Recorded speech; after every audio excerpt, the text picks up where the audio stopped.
All righty, we're going to read the biography of Edgar Allan Poe. So if you would open it up with Cami, if you haven't done so already, open up in Cami. Maybe you want to use one of these markup tools like the text highlighter. You can use whichever tool you want. And we're going to read this biography of an American author named Edgar Allan Poe. If you notice the date, 1809 to 1849, that's much later than some of the stuff we have been reading about in the anthology. We read about the Puritans landing at Plymouth. We read about John Smith and the Virginia colony. So that was, 200 years before. So there's 200 years of American writing that we have skipped over. We're going to have to fill in the blanks as we go along because we're not going to read everything that's in the anthology. We're going to skip to Edgar Allan Poe in whenever he did most of his writing in the early 1800s. So if you follow along and underline what you'd like, when you're done, just turn in your annotations, and that's it for the biography. It's only 2 pages long. Here we go. No other American writer's biography has been as distorted as Edgar Allan Poe's was for many years. The Poe myth portrayed a life that was spectacularly immoral, when in fact it was only unusually miserable and dreary and even dull. The legend of a Poe who combined the fiend, the brute, and the genius began early and persisted long. On the day of Poe's funeral, a literary rival and secret enemy published an anonymous letter that praised Poe's work but abused his character. He later followed with a memoir that was full of malice, lies, and outright forgeries. As unlucky in death as he had been in life, Poe became the subject of a fantasy that matched the fantasies of his stories.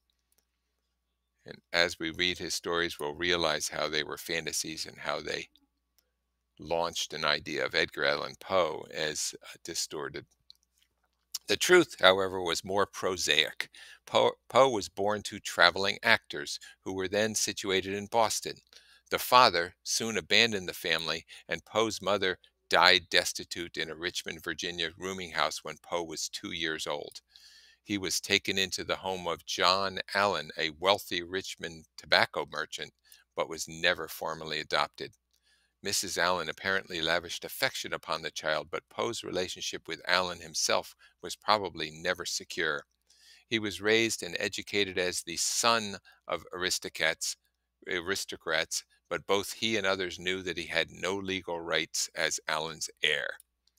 And as you remember from our study of Middle Ages, uh, there was a time when the eldest son inherited everything that was the father's. And if you were not the legitimate eldest son, you would inherit nothing. Nowadays, we're used to people dividing things up equally and going to court and fighting for what's theirs. Back then, they had a leftover from the medieval times where the eldest son would inherit everything and everybody else was just out of luck. Um, The insecurity of his position became fully clear when at 17 he entered the University of Virginia with an allowance from Ellen that Poe considered too small to cover necessary expenses. Within a year, he had contracted substantial debts, some of them from gambling, and had to leave the university when Allen refused to pay. So somehow, Edgar Ethan Allen built up a bunch of debts while he was at college, living a big life or something, and the person that was serving as his father refused to pay and he had to leave college. The next few years of Poe's life were made up of rather pathetic attempts to establish his independence and to be reconciled with Allen. He served 2 years in the army and then, in a vain effort to please Allen, spent unhappy months as a cadet at West Point. He also made periodic visits. Oh, before I switch to the next column, notice he wants to be reconciled with Allen. He wants to make things right. Um, he tries to please Allen. He tries to make his dad happy, or the person who is serving as his dad. I can't underline that. Yep, there it goes. No, it won't underline. Okay, never mind. Next column.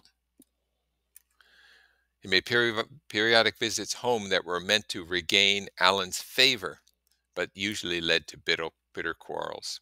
The troubled relationship finally ended after Mrs. Allen died and Allen remarried, making it clear that Poe would not be his heir.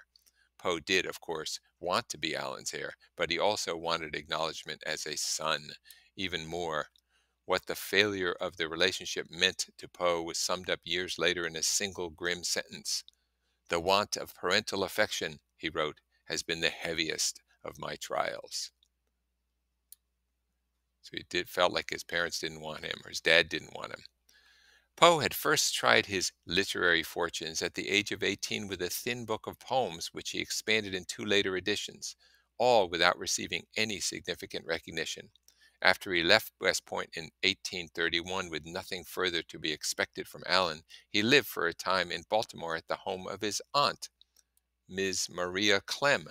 He turned from poetry to fiction in the hope of making a living, and he went to work for an influential magazine, the Southern Literary Messenger, and in 1835 he became its editor. Becoming the editor of a influential magazine, the editor is the person who is in charge and who checks all the stories to make sure that everything is correct, and make sure that the lengths are correct and the types of stories are correct and the layout is correct. Um, so he was a big guy in the magazine. He probably wrote a few of the stories too. In the same year, he married his cousin, Virginia Clem, who was then 13 years old. We look at that now and we think, what? All right. We all worry about marrying our cousins because of the DNA and all the birth defects and all the problems with that. Um, which, if the cousin is close enough, it could really be a problem. Um, and marrying a 13-year-old, that seems crazy nowadays. Um, Maybe back then in 1800, people weren't expected to live that long. So 13 maybe wasn't as crazy as it is now. And certainly marrying your cousin, that was a medieval tradition. You had property in your family, you had a manor, you had an estate, and the only way you could keep the property is to keep it in the family. And if your cousins had property and you had property, you could keep it in the family by intermarrying between the families and keep it with your cousins. So that wasn't that uncommon, marrying your cousin. Nowadays, it's less common. The kindly Miss Clem became a devoted mother to her two strange children. In a manner, Poe had at last been adopted. He was an industrious and skillful editor. Under his guidance, the Messenger's circulation quadrupled, and his own essays soon established his reputation as a leading literary critic.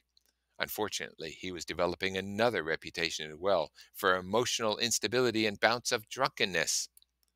His drinking has been vastly exaggerated. His constitution could not tolerate alcohol, and even a slight amount made him senseless. But the instability it revealed would persist throughout his life. He could work under great pressure, but continued frustration would always upset his uncertain emotional balance and send him looking for a world elsewhere, either in drink or in illusions of future prosperity.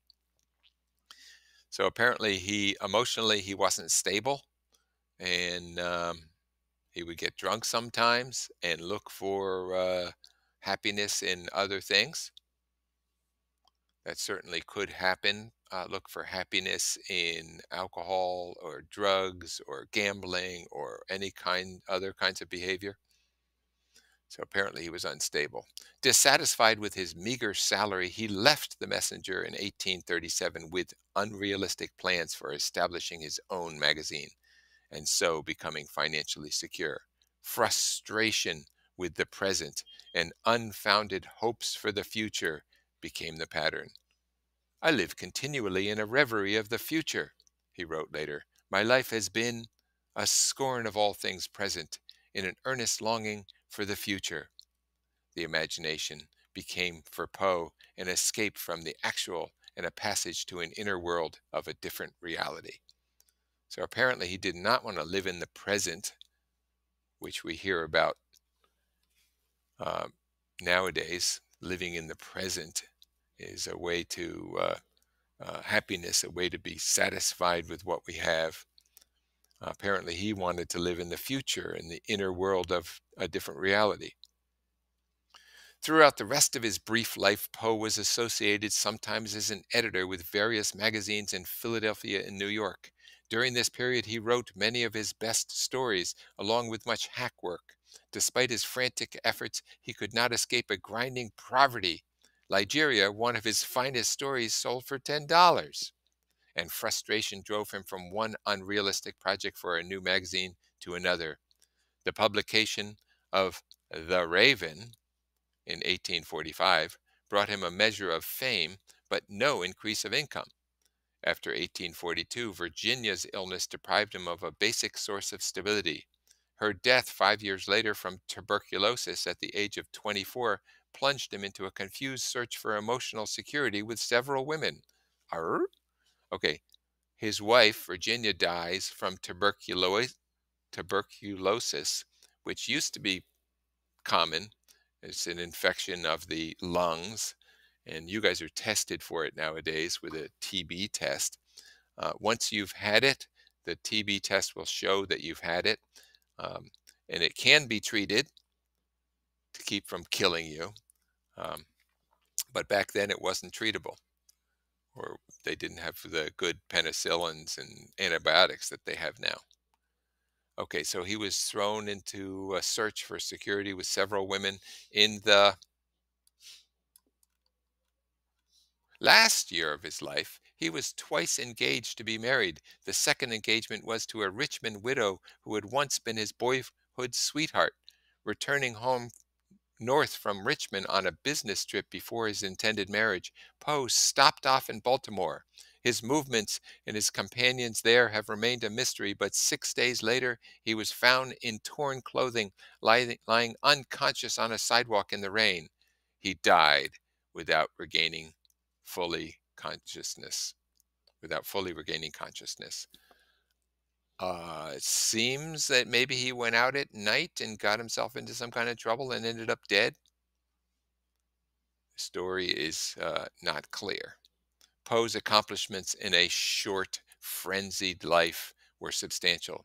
He was the most important American poet before Walt Whitman. His poems, with their unreal atmosphere and musical effects, had a considerable influence on the late 19th century French symbolist poets, and through them on all modern poetry.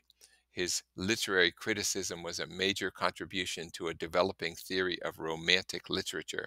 He is credited, along with Nathaniel Hawthorne, with giving the short story its modern form, and the detective story has been traced back to his invention. But these honors do not really describe Poe's unique contribution to American literature. Typically, the function of the imagination in Poe's work is to separate us from the recognizable world of ordinary reality in order to explore the inner, often irrational world of the human mind. This exploration is conducted in at least two quite different ways in the stories of detection like The Purloined Letter and The Murders in the Rue Morgue. Poe's master detective Dupin controls both the outer world of events and the inner mental world, deducing the motives of others and even reconstructing the unconscious process of their thought. From seemingly incomprehensible events and motives, he remakes a world of reason before our eyes. On the other hand, in the stories of terror like The Fall of the House of Usher and in poems like The Raven, we watch the world of reason disintegrate as the victim is swept into the strange, irrational depths of his own being. It is above all for his exploration of this dark side of our inner experience that Poe remains an important writer. So apparently, in his writing, he went into the human mind, especially the irrational part of the human mind, the part of the mind that really doesn't follow logic, but is filled with terror and unconscious thoughts. So your job is to read, underline, and then submit this.